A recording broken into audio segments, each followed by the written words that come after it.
Langkah kecil untuk penerapan Pancasila di era disrupsi.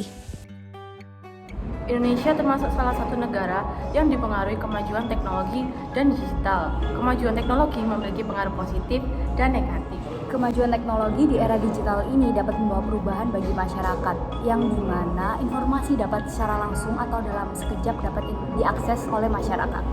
Era disrupsi merupakan sebuah era terjadinya inovasi dan perubahan besar-besaran yang secara fundamental mengubah semua sistem dan tatanan yang ada menjadi hal baru.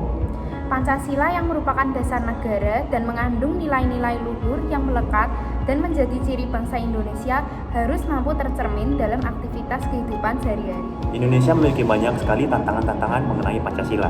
Terlebih lagi kita pun sedang menghadapi era disrupsi, yang berarti perubahan secara besar-besaran terhadap sistem yang ada menjadi hal yang baru. Itu artinya, meskipun tantangan-tantangan tersebut cukup berat, namun peluang yang dihadiri di depan mata pun beraneka ragam. Hal-hal inilah yang perlu dilakukan dan dimanfaatkan agar di era disrupsi ini, hal positif seperti yang ada di sila-sila Pancasila tersebut dapat terlaksanakan dengan baik. Generasi muda harus memahami, mempelajari, dan menanamkan nilai-nilai Pancasila dalam kehidupan sehari-hari untuk terus mempertahankan jati diri sebagai bangsa Indonesia. Setelah membahas tentang tantangan Pancasila yang ada di negara kita ini, sekarang waktunya kita untuk mendengar pendapat dari dua teman Ubaya tentang Pancasila yang ada di Indonesia. Ya, halo semuanya. Jadi di sini saya Farel bersama dengan kakak siapa? Luken. Halo, nama aku Nuge. Saya mau tanya nih kak.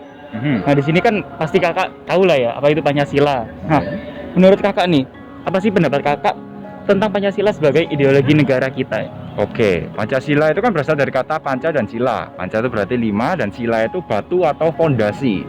Nah, yang berarti Pancasila adalah 5 fondasi yang dimiliki negara kita ini. Pancasila kita ini menurut saya itu adalah suatu pandangan yang dinamis. Ya, maksudnya gimana? Jadi Pancasila ini bisa merangkul semua masyarakat Indonesia tanpa pandang bulu, tanpa pandang apa-apa. Dan kerennya, ketika Soekarno menyarankan ide Pancasila ini di rapat pertama BPUPKI, pandangan ini langsung diterima oleh seluruh kabinet rapat, dan juga masyarakat yang mendengar tuh juga setuju dengan pandangan Pancasila. Nah, berarti kan Pancasila kan segitu dinamisnya, segitu fleksibelnya sehingga bisa diterima oleh masyarakat luar. Dan juga kalau dipikir-pikir, Pancasila itu bisa merangkul semua aspek kehidupan. Maksud saya dari ekonomi, dari politik, dari edukasi, dari rumah tangga, dari apapun lah, itu bisa dikaitkan dengan Pancasila. Itu segitu dinamisnya Pancasila. Terima kasih untuk pertanyaan pertama. Kita lanjut ke pertanyaan kedua, yaitu sekarang kan kita lagi berada di era digital, Kak, di mana semuanya ini dalam sistem kegiatan yang sangat berbeda daripada sebelumnya, daripada tahun-tahun sebelumnya. Ini sudah memasuki era digital. Nah, menurut Anda sendiri, sudahkah Pancasila ini diimplementasikan dengan baik oleh masyarakat Indonesia? Nah, kalau masuk ke dunia digital belum ya, kalau menurut saya.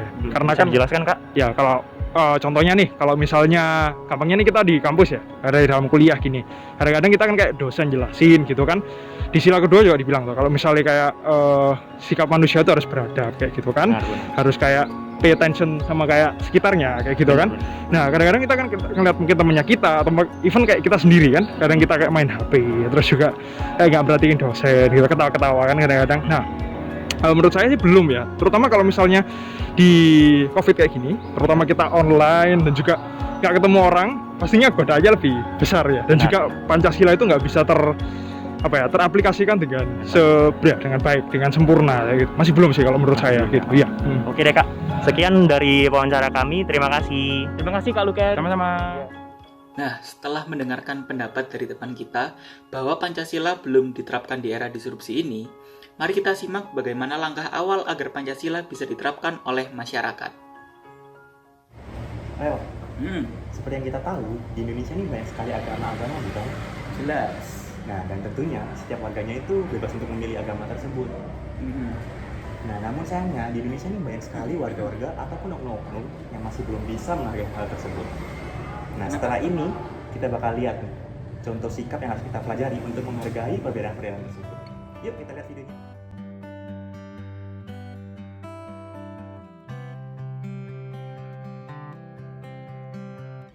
Will, ngomong-ngomong soal keadilan ya Will ya. Adil itu kan adalah suatu sikap gitu ya, dimana kita itu tidak memihak atau sama rata ya. Benar. Jadi tidak ada yang lebih dan tidak ada yang kurang gitu kan. Nah, tapi tanpa kita sadari itu terkadang kita masih belum memiliki loh, kita masih belum menerapkan gitu ya. Kita masih belum menerapkan keadilan dalam kehidupan kita sehari-hari ini. Ya juga. Nah, mau tahu nggak contohnya apa? Mau. Nah, ini nih, kita simak bareng-bareng.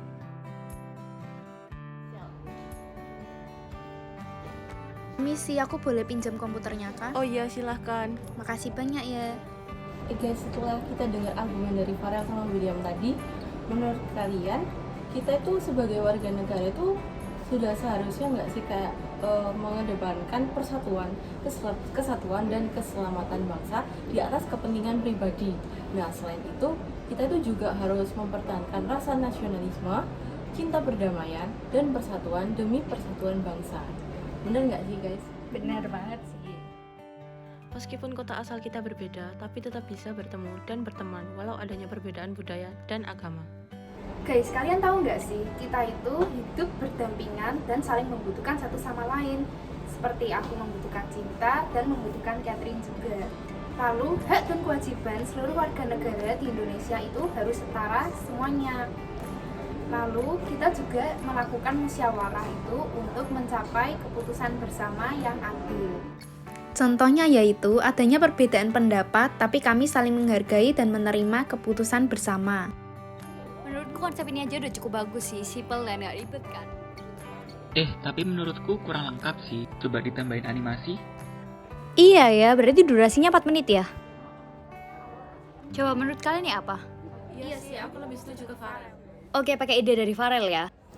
Guys, sebagai warga negara Indonesia itu harusnya itu kita punya sikap gotong royong, kekeluargaan dan juga memperjuangkan keadilan satu sama lain nggak sih?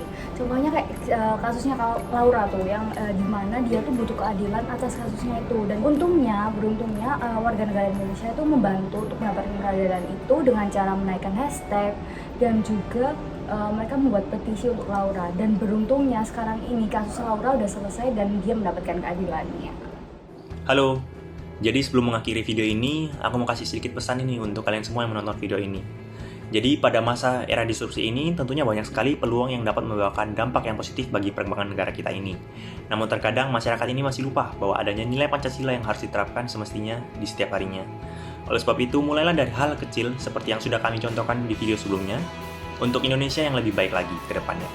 Mari kita sebagai masyarakat Indonesia yang berpendidikan ini mewujudkan nilai Pancasila sebagai dasar negara dengan sebaik-baiknya.